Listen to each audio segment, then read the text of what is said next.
In the years following his groundbreaking endeavours in electroshock therapy, Dr. Percival Nevin ventured into a clandestine world as a member of the 54, an elusive society fixated on amassing enigmatic artefacts.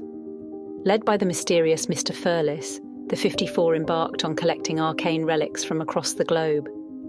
Amongst their earliest acquisitions was an unsigned painting portraying two birds of paradise nestled amidst a rainforest, accompanied by a cryptic poem. This bewitching artwork possessed an inscrutable allure, ensnaring the minds of those who dared to meet its gaze. As the eerie verses of the poem intertwined with the observer's consciousness, they found themselves inexorably compelled to surrender their thoughts to the haunting sway of this uncanny masterpiece.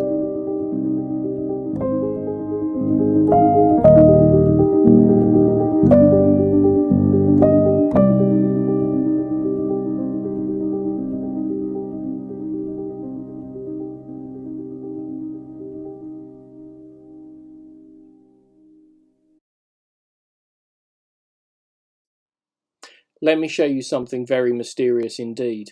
This comes from Glen Haven, a Victorian mansion that was burnt out in a fire years ago and has been recently refurbished. And during the refurbishment, a concealed room was found, untouched by the fire and the decades, and turned out to be a collection of the most sort of arcane and occult artifacts collected by the previous owner of the mansion, we assume, Mr. Furless, who worked for or put together a sort of secret society he referred to as the 54 to collect these mysterious items and to sort of investigate the influence that they can have over us. So let me test that now with some bits I have here. One of the many items found was a unsigned painting of two birds of paradise, which I have a reproduction of here in a jungle scene. We're going to just slide that off to one side. And tied to it was this poem, which I will also leave here for you to check out, but I will read it out to you just in case you can't see it there. It's called The Painting, and it reads, "Hues dance, a vibrant canvas unfurls, underneath lies a secret, a tale that swirls. Mysteries concealed in feathers and beaks, a clandestine message the artist speaks. Nestled amidst where colours collide, silent whispers in strokes do hide. Keen eyes may glimpse a hidden theme, unveiling mortality within a dream. Lured by the paradise, a world so bright, lingers a reminder of mortality's plight." Now, art and literature can have a profound and spooky sort of influence over our actions, and that's what I want to try and demonstrate for you now. So here I've got a little collection of cards with different items pictured. There's a whole bunch of these. And they're totally random. We've got a bit of everything. There is a clock, like an old-fashioned pocket watch there. There's a tree. There's a ghost. We've got a swan. There's a girl holding a bear. There's an elephant. There's oranges. An angel or fairy, perhaps. I don't even know what that one is. There's a fox. There's a throne. There's fruit. You get the idea. There's a whole sea of these cards. Now, what we're going to do, before we do anything, of course, is give them a quick mix up.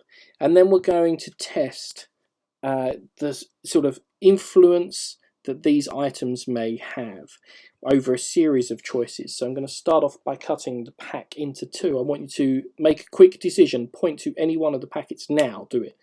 Let's say they point here. So then we'll bin the rest. We'll do the same again, point to either of the packets. Let's say they point to this one.